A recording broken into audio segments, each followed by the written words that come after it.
નમસ્તે તાલીમાર્થી ભાઈઓ બહેનો, હું છું ડૉક્ટર ધરા જોશી અને વેલકમ છે મારી યુટ્યુબ ચેનલ ડૉક્ટર ધરા જોશી પર.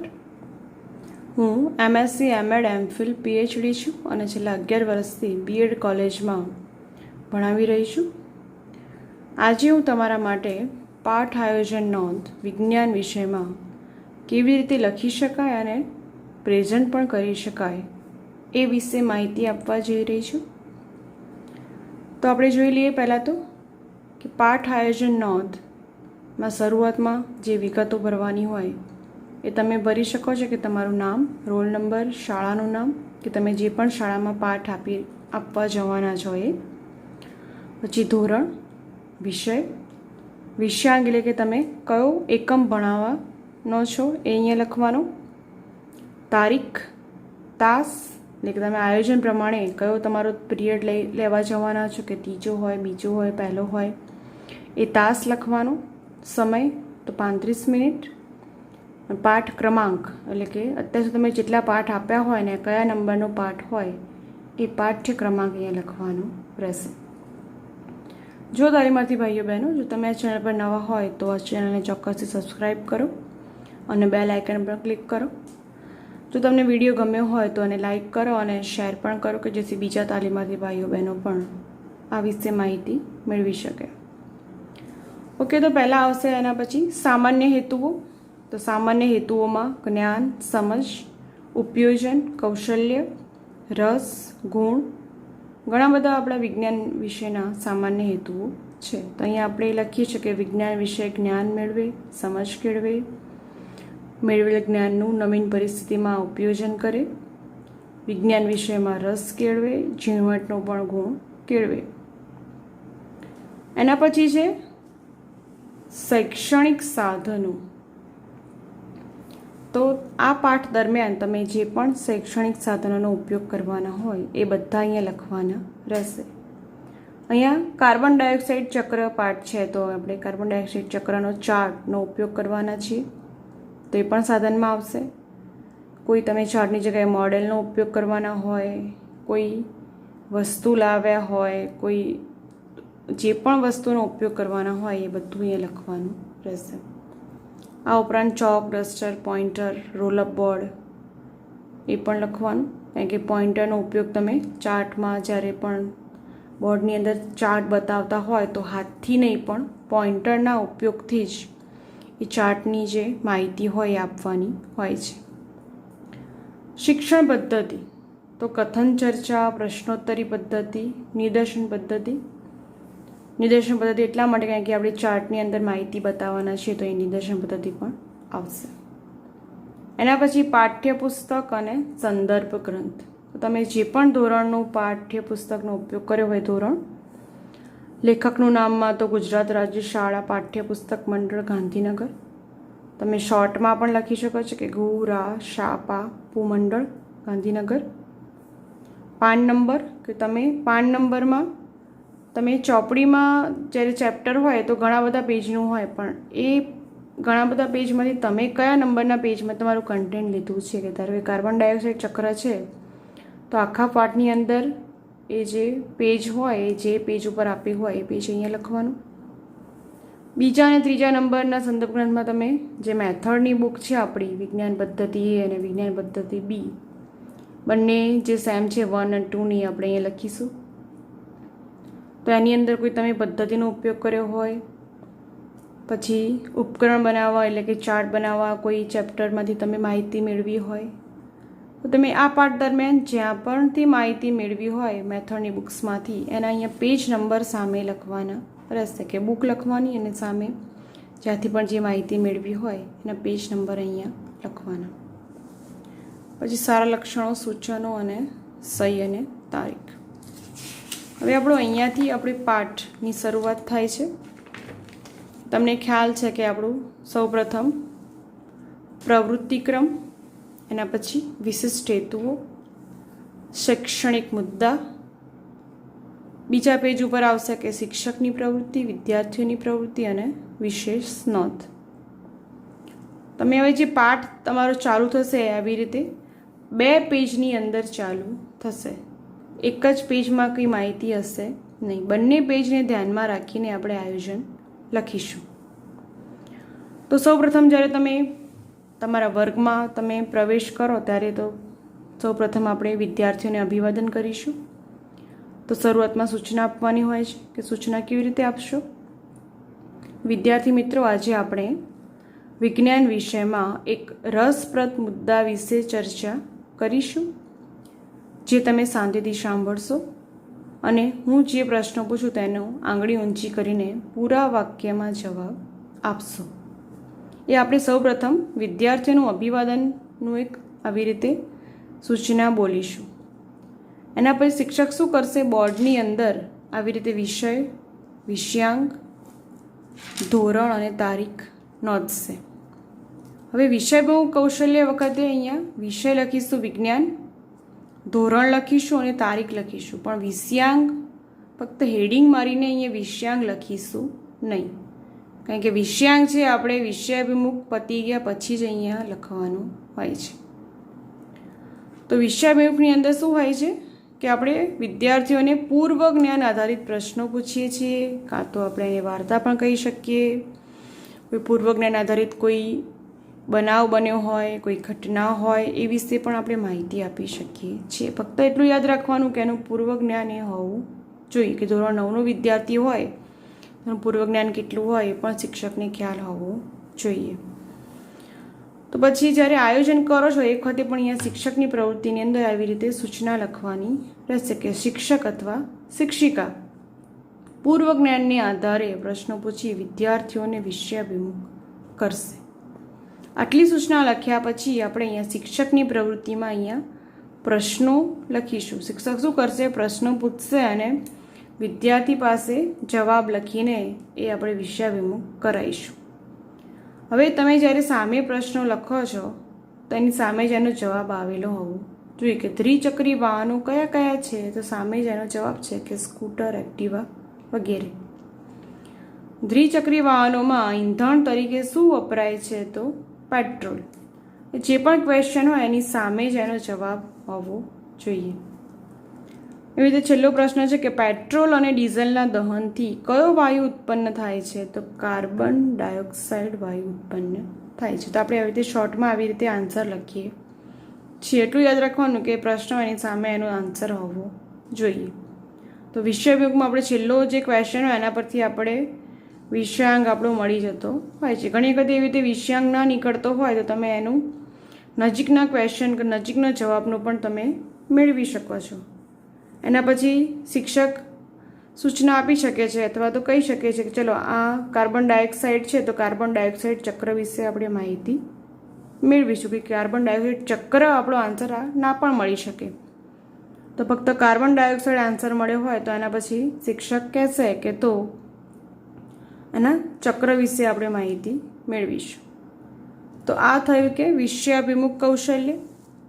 તો પહેલાં શું આવશે, વિષયાભિમુખ એનું આપણે કૌશલ્ય લખીશું. હવે વિશિષ્ટ હેતુઓ શું લખીશું એ વખતે, તો વિદ્યાર્થીઓ પૂર્વ જ્ઞાનને યાદ કરે.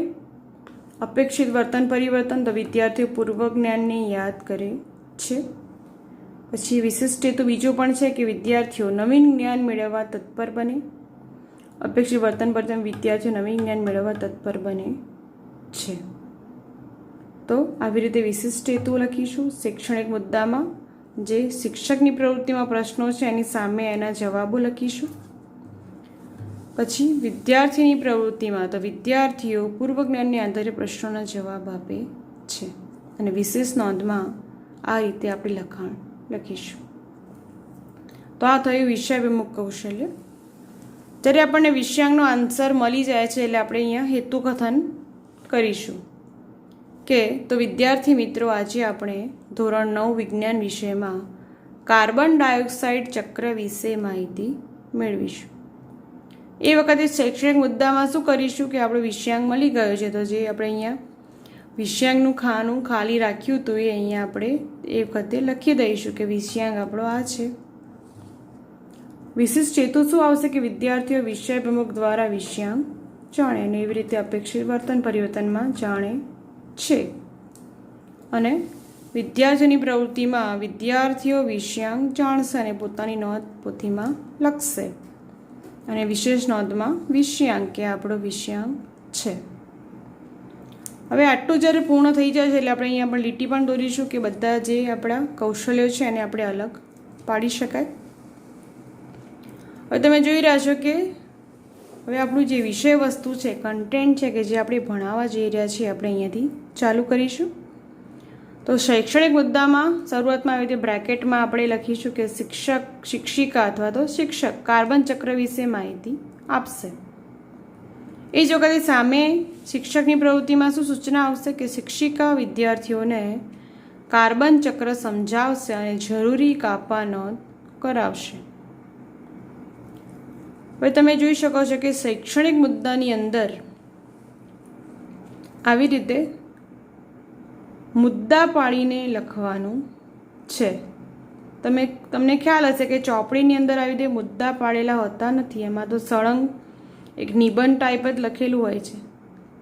પણ આપણે શું કરવાનું છે કે આવી રીતે પોઈન્ટમાં મુદ્દા વાઇઝ આવી રીતે લખવાનું છે કે વિદ્યાર્થીઓને આપણે જ્યારે મુદ્દા વાઇઝ સમજાવીશું તો એને ખ્યાલ આવશે. કે તમે સ્પષ્ટીકરણ કૌશલ્ય તમે જોઈ ગયા હશો કે આવી રીતે મુદ્દા વાઇઝ લખવાથી અથવા તો અલગ રીતે એનું અર્થઘટન કરીને આવી રીતે તમે લખી શકો છો. તો ચોપડીની અંદર, બુક્સની અંદર જેમ પણ કન્ટેન્ટ આપેલું છે એવી જ રીતે આપણે લખવાનું પણ આવી રીતે મુદ્દા પાડીને લખીશું આપણે. હવે એ વખતે વિશિષ્ટ હેતુઓ શું લખવાના? તો જે પણ આપણું કન્ટેન્ટ છે એને અનુરૂપ અહીંયા વિશિષ્ટ હેતુઓ આવશે. તો અહીંયા કન્ટેન્ટમાં છે કે કાર્બન સૌથી અગત્યનું ઘટક છે, તો વિશિષ્ટ હેતુ શું આવશે? વિદ્યાર્થીઓ કાર્બન વિશે જાણે. અપેક્ષિત વર્તન પરિવર્તન, વિદ્યાર્થીઓ કાર્બન વિશે જાણે છે. અહીંયા આપણું જે પણ કન્ટેન્ટનો આપણે ઉપયોગ કરીશું એના અનુરૂપ જ અહીંયા આપણે વિશિષ્ટ હેતુઓ અહીંયા આપણે લખીશું. એવી રીતે અપેક્ષિત વર્તન પરિવર્તન પણ આપણે એવી રીતે અહીંયા લખીશું. એ વખતે પ્રવૃત્તિ ક્રમમાં આવશે કે આવી રીતે વિષય નિરૂપણ. ઓકે, હવે વિજ્ઞાન છે. આ વિજ્ઞાન વિષયમાં આપણે શિક્ષકે શું કરવાનું છે? તો મોઢે જ આખું વિષય વસ્તુ ભણાવવાનું છે. ચોપડીનો ઉપયોગ કરવાનો હોતો નથી. ગણિત વિષય હોય કે વિજ્ઞાન વિષય હોય તો એ બંને વિષયના શિક્ષકે ચોપડીનો ઉપયોગ કર્યા વગર જ ભણાવવાનું હોય છે. બરાબર, ગણિતનો શિક્ષક છે કે રકમ જોવી હોય તો એ બાજુમાં રોલઅપ બોર્ડમાં લખીને લઈ જઈ શકે છે. પણ વિજ્ઞાન વિષયના શિક્ષકે તો એને જાતે જ તૈયાર કરીને એનું કન્ટેન્ટ ભણાવવાનું હોય છે. આ ભાષાના વિષયો નથી કે આપણે ચોપડીમાં જોઈને જે વિષય વસ્તુ બોલીએ અને વિદ્યાર્થીઓ સાંભળે એવું અહીંયા હોતું નથી. તો જો અહીંયા જ્યારે લખવાનું હોય છે એ પણ હું સમજાવું. તમે એ વખતે તમે શું કરશો? તો જે આ કન્ટેન્ટ લખેલું છે એ તમારે વિદ્યાર્થી સમક્ષ સ્પષ્ટીકરણ એનું કરવાનું છે કે આ વસ્તુ તમારે ત્યાં બોલવાની છે. હવે આયોજનમાં લખવાનું એવી રીતે કે તમે પહેલાં શું કરશો? વિજ્ઞાન વિષયમાં તમે સ્પષ્ટીકરણ કૌશલ્યમાં શીખી ગયા છો કે પહેલાં સ્પષ્ટીકરણ કરો છો અને પછી સમજ ચકાસતા પ્રશ્નો પૂછો છો. તો શિક્ષક શું કરશે? વિજ્ઞાનનો આખા પાઠ આયોજનમાં 30 થી 35 મિનિટના પાઠમાં પહેલાં તો આ જે છે સ્પષ્ટીકરણ કરશે, વિદ્યાર્થી સમક્ષ આનું કથન કરશે. કથન આપણે કેવું કરવાનું છે? 30 થી 35 મિનિટમાં એના ભાગ પાડવાના છે કે જે આખું કન્ટેન્ટ છે આખું બોલી જવાનું નથી, પણ એના અડધા અડધા ભાગ પાડવાના છે. પહેલાં થોડું કન્ટેન્ટ ચલાવવાનું, એના પ્રશ્નો પૂછવાના, પાછું ફરીથી જે કન્ટેન્ટ થોડું બાકી રહી જાય છે પાછળને ફરીથી ચલાવવાનું અને એના પ્રશ્નો પૂછવાના. હવે વિજ્ઞાન વિષયમાં આપણે જ્યારે સમજ ચકાસતા પ્રશ્નો પૂછવાના હોય છે કે આ કન્ટેન્ટ ચલાવી ગયા પછી એના ક્વેશ્ચન આપણે પૂછવાના. હવે ક્વેશ્ચન લખવાના કઈ જગ્યાએ? તો ધારો કે આ ક્વેશ્ચન છે કે કાર્બન ડાયોક્સાઇડ ચક્ર એ વિશેષતઃ કેવું ચક્ર છે? તો એની સામે જ અહીંયા એનો ક્વેશ્ચન સમાયેલો છે શૈક્ષણિક મુદ્દાની અંદર, અને આ ક્વેશ્ચનનો આન્સર અહીંયા સમાવેશ થયેલો છે કે કાર્બન ચક્ર વિશેષ પૂર્ણ ચક્ર છે, કારણ કે જેટલું ઝડપી કાર્બનને અલગ કરવામાં આવે તેટલું જ ઝડપી તે વાતાવરણમાં પાછું જાય છે. તો આ ક્વેશ્ચનનો આન્સર છે અહીંયા શૈક્ષણિક મુદ્દામાં રહેલો છે. આપણે અલગથી એનો આન્સર લખવાનો છે નહીં, કે તમે સ્પષ્ટીકરણ કરી દીધું અને પછી ક્વેશ્ચન લખ્યા અને પછી પાછો ફરીથી એનો અહીંયા આન્સર લખ્યો, એવું કરવાનું છે નહીં. હવે આ વખતે આ જે ક્વેશ્ચન છે અહીંયા સામે પૂછવાના નથી, પણ તમે જ્યારે બધું જ જે વિષય વસ્તુ કથન કરી દો છો, સ્પષ્ટીકરણ કરી દો છો, વિદ્યાર્થી આગળ તમે જણાવી દો છો, એના પછી એ પૂર્ણ થઈ ગયા પછી જ આપણે આ ક્વેશ્ચન પૂછવાના છે. પણ આયોજનમાં લખવાના આ રીતે અહીંયા લખી દેવાના, એનું જે સામે જે આન્સર છે અહીંયા એનો સમાવેશ થતો હોવો જોઈએ. એવી રીતે અહીંયા આન્સર અહીંયા ક્વેશ્ચન લખવાનો આ જગ્યાએ ખરો, પણ એ વખતે પૂછવાનો છે નહીં, નકર તો પડઘા પ્રશ્નો થઈ જશે કે હાલ જ તમે ચલાવ્યું ને હાલ જ ક્વેશ્ચન પૂછી લીધું, એવું નહીં. પણ ફક્ત આયોજનમાં લખવાનું આ રીતે, પણ આ બધા ક્વેશ્ચન પૂછવાના છે પછીથી. કન્ટેન્ટ જે વિષય વસ્તુ છે, જે સ્પષ્ટીકરણ છે કર્યા પછી જ આ બધા ક્વેશ્ચન પૂછવાના છે, પણ આયોજનમાં લખવાના આ જગ્યાએ કે ક્વેશ્ચન હોય એની સામે જે આપણું શૈક્ષણિક મુદ્દા છે એની અંદર આન્સર સમાયેલો હોવો જોઈએ. ઓકે, તો વિદ્યાર્થીની પ્રવૃત્તિમાં શું આવશે? વિદ્યાર્થીઓ કાર્બન ચક્ર વિશે સમજ કેળવશે અને શિક્ષિકાએ પૂછેલા પ્રશ્નોના જવાબ આપશે. તો એ વખતે વિશેષ નોંધની અંદર કાર્બન ડાયોક્સાઇડ ચક્રનો ચાર્ટ, તમે જે ચાર્ટ લઈ જવાના છો એ અહીંયા નોંધવાનો રહેશે કે આ ચાર્ટ અમે આ વિષય વસ્તુ જ્યારે ભણાવીશું ત્યારે આ ચાર્ટનો ઉપયોગ કરીશું. અહીંયા ફક્ત નોંધવાનું રહેશે.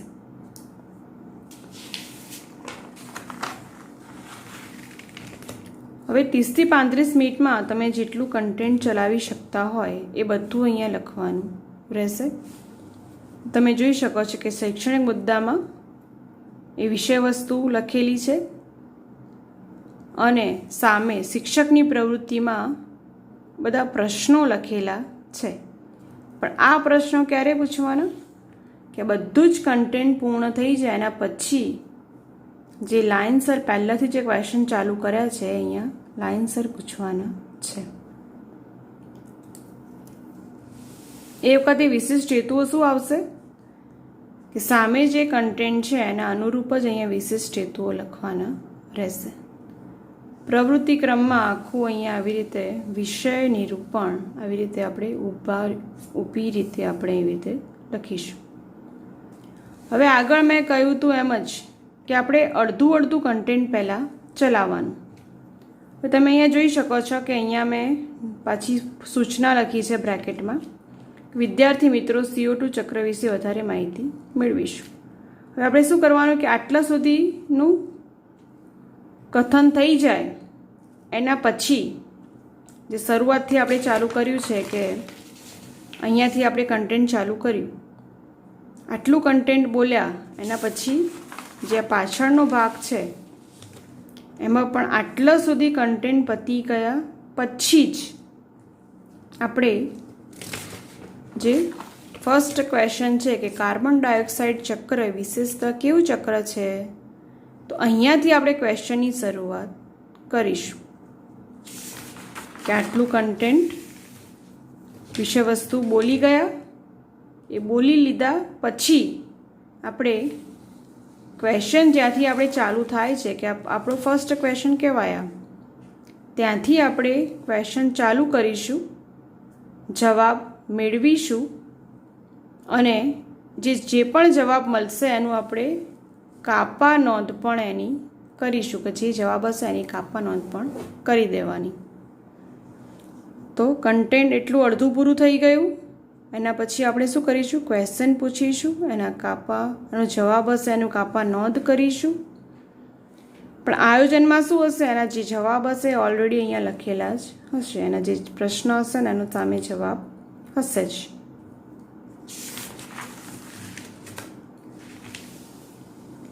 તો આટલા સુધી જ્યારે આપણે અડધું કન્ટેન્ટ ચલાવી દઈએ છીએ અને એના પછી આ બધા પ્રશ્નો પૂછી લઈએ છીએ અને કાપા નોંધ પણ કરી દઈએ છીએ, એટલું કામ પતી ગયા પછી આપણે ફરીથી વિદ્યાર્થીને શું કહીશું કે આપણે વધારે માહિતી આપણે પાછી મેળવીશું. ક્વેશ્ચન થઈ ગયા, એના જવાબ મળી ગયા, કાપા નોંધ થઈ ગઈ, એના પછી ફરીથી પાછું આપણે કન્ટેન્ટ ચાલુ કરીશું કે હવે નેક્સ્ટ જે વિષય વસ્તુ છે આપણે એને વિદ્યાર્થીને વર્ગમાં જણાવીશું કે CO2 ચક્રમાં આના પછી આટલી માહિતી પણ આપણે મેળવવાની છે. તો ફરીથી શિક્ષક શું કરશે, ફરીથી આ સ્પષ્ટીકરણ વિદ્યાર્થી સમક્ષ કરશે કે ફરીથી કથન કહેશે કે ચલો આટલી બાબતો પણ છે. તો વિશિષ્ટ હેતુઓમાં પણ આગળ કીધું એમ જ કે વિશિષ્ટ હેતુ શું આવશે કે સામે જે પણ કન્ટેન્ટ છે, જેટલું પણ તમે કન્ટેન્ટ વિશે માહિતી આપી રહ્યા છો એ વિશે અહીંયા વિશિષ્ટ હેતુઓ લખવાના કે શ્વસન ક્રિયા વિશે જાણે છે, અહીંયા શ્વસન ક્રિયાની વાત છે, કે તાપીય વિઘટન વિશે જાણે છે તો તાપીય વિઘટનની વાત છે. તો એ વિશિષ્ટ હેતુઓ કન્ટેન્ટને અનુરૂપ અહીંયા લખવાના રહેશે. હવે ફરીથી પાછું જ્યારે શિક્ષક અહીંયા કથન કરે છે તો સામે પ્રશ્નો પણ આવશે.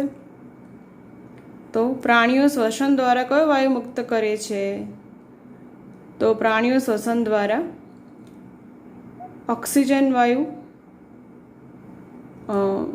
શ્વસન દ્વારા કાર્બન ડાયોક્સાઇડ વાયુ વાતાવરણમાં પાછો આપે છે. તો અહીંયા જે પણ પ્રશ્ન હશે એનો જવાબ પણ અહીંયા આવી ગયેલો હશે. હવે આગળ કીધું એમ કે આપણે અડધું કન્ટેન્ટ ચલાવવાનું છે કે આટલું કન્ટેન્ટ ચલાવ્યું, એના પ્રશ્નો પૂછ્યા, એનો જવાબ મેળવ્યો અને કાપા નોંધ કર્યું. ફરીથી પાછું આ જે કન્ટેન્ટ છે એ ચલાવ્યું.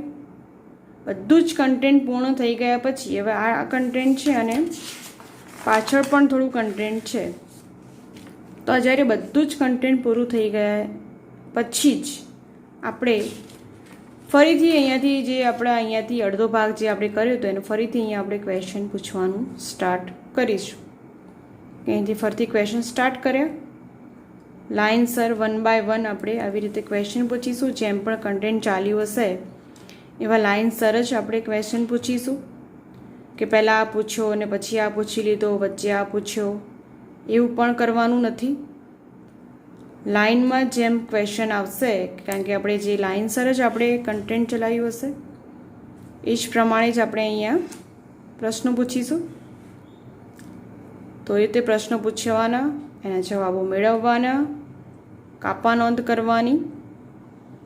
બરાબર, બધું જ કન્ટેન્ટ પૂર્ણ થઈ ગયું હોય એના પછી જે પણ ક્વેશ્ચન બધા અહીંયા આવી જાય અને એનું કાપા નોંધ પણ કરી દેવાની.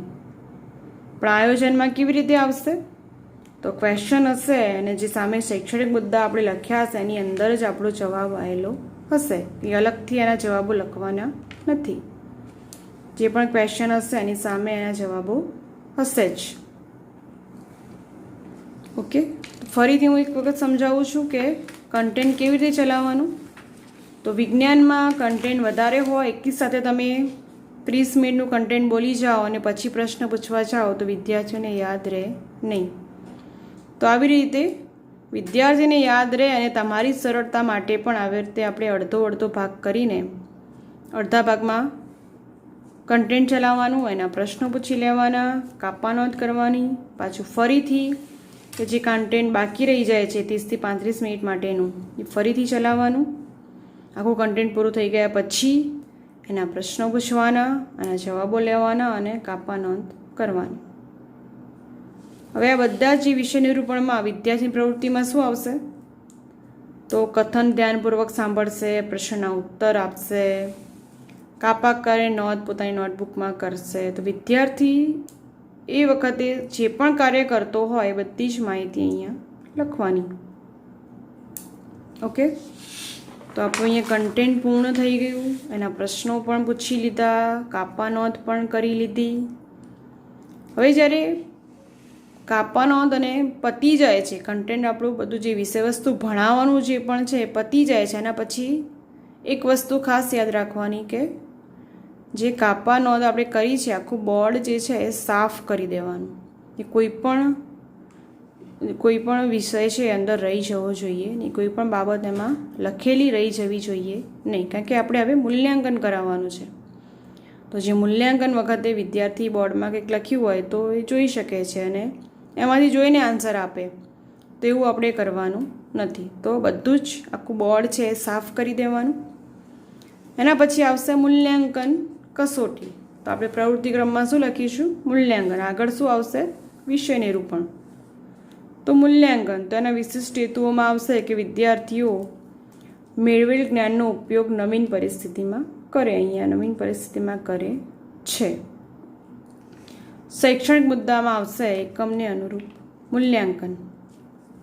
શિક્ષકની પ્રવૃત્તિમાં આવશે કે શિક્ષિકા રોલઅપ બોર્ડમાં લખેલા પ્રશ્નો એક પછી એક વિદ્યાર્થી પાસે વંચાવી તેના ઉદાહરણ મેળવશે.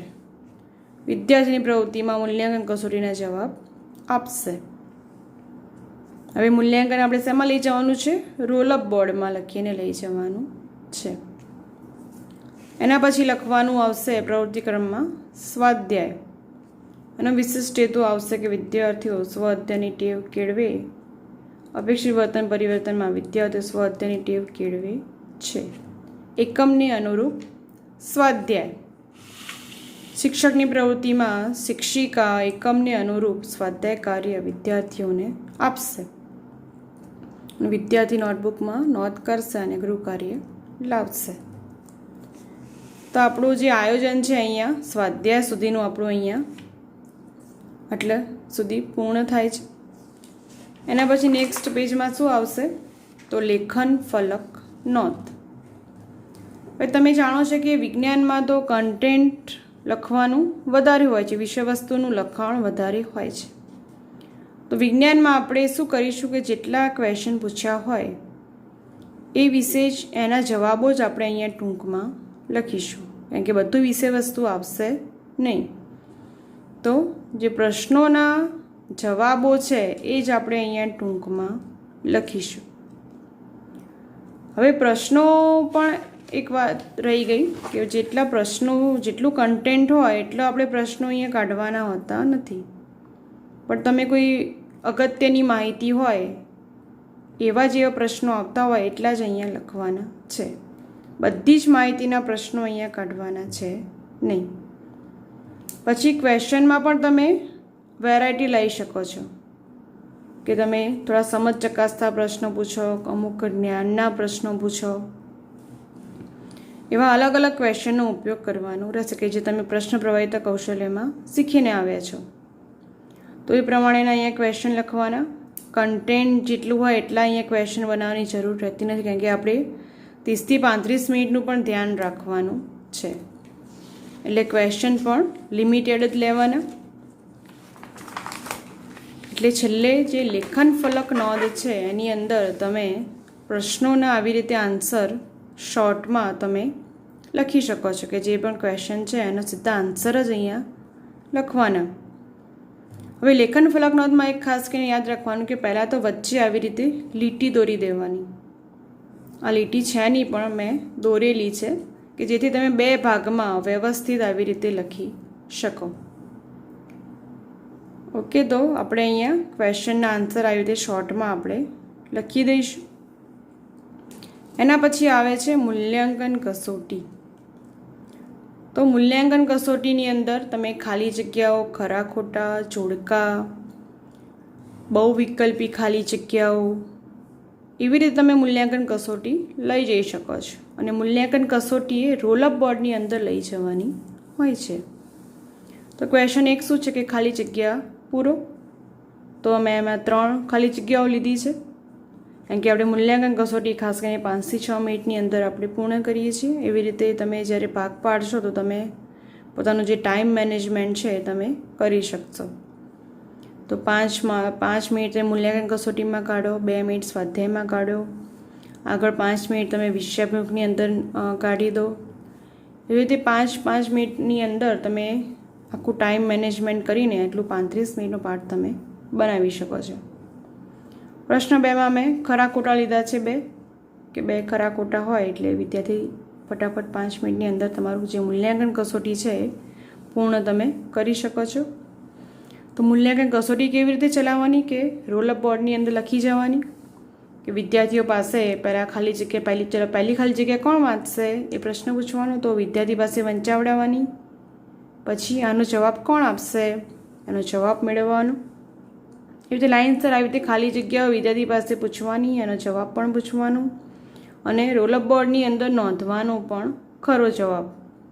પણ અહીં આયોજનમાં અહીંયા ક્યાંય જવાબ લખવાનો નહીં. તમને યાદ ના રહેતું હોય તો અહીં બાજુમાં તમે કૌંસમાં લખી શકો છો આન્સર, બાકી અહીંયા ખાલી જગ્યાની અંદર આન્સર લખવાનો નહીં. એવી રીતે ખરા ખોટા જણાવો તો એ પણ વિદ્યાર્થી પાસે તમે અહીંયા વંચાવી શકો છો કે ચલો આ શું લખ્યું છે, પછી એ સાચું છે કે ખોટું, એવું બીજો ક્વેશ્ચન પણ તમે આવી રીતે પૂછી શકો છો.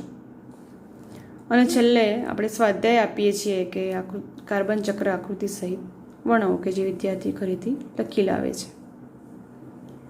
ઓકે, તો આ થયો છે કે વિજ્ઞાનનું પાઠ આયોજન. વિજ્ઞાનમાં થોડી બાબતો ધ્યાનમાં રાખવાની કે કન્ટેન્ટ વધારે હોય. તમે બધું જ કન્ટેન્ટ એકી સાથે પીરસી દો તો વિદ્યાર્થી યાદ પણ ના રાખી શકે અને પછી પ્રશ્નોના જવાબ પણ તમને ના મળે. તો આવી રીતે અડધું કન્ટેન્ટ કરીને પહેલાં અડધું ચલાવો, પ્રશ્ન પૂછો, જવાબ મેળવો, ફરીથી પાછું અડધું ચલાવો, પ્રશ્ન પૂછો અને જવાબ મેળવી શકો છો. અને આયોજન પણ આવી રીતે વ્યવસ્થિત લખાણ સાથે લખવાનું કે જેથી બીજો કોઈ તાલીમાર્થી હોય, કોઈ શિક્ષક હોય, જ્યારે બી જોવે તો એને પણ ખ્યાલ આવે કે આવી રીતે આયોજન કરેલ છે અને આનો જવાબ આ મળ્યો છે. તો વ્યવસ્થિત આવી રીતે આયોજન બનાવવાનું રહેશે. ઓકે તાલીમાર્થી મિત્રો, આ વિડીયોમાં આટલું જ. ત્યાં સુધી જય હિન્દ, જય ભારત.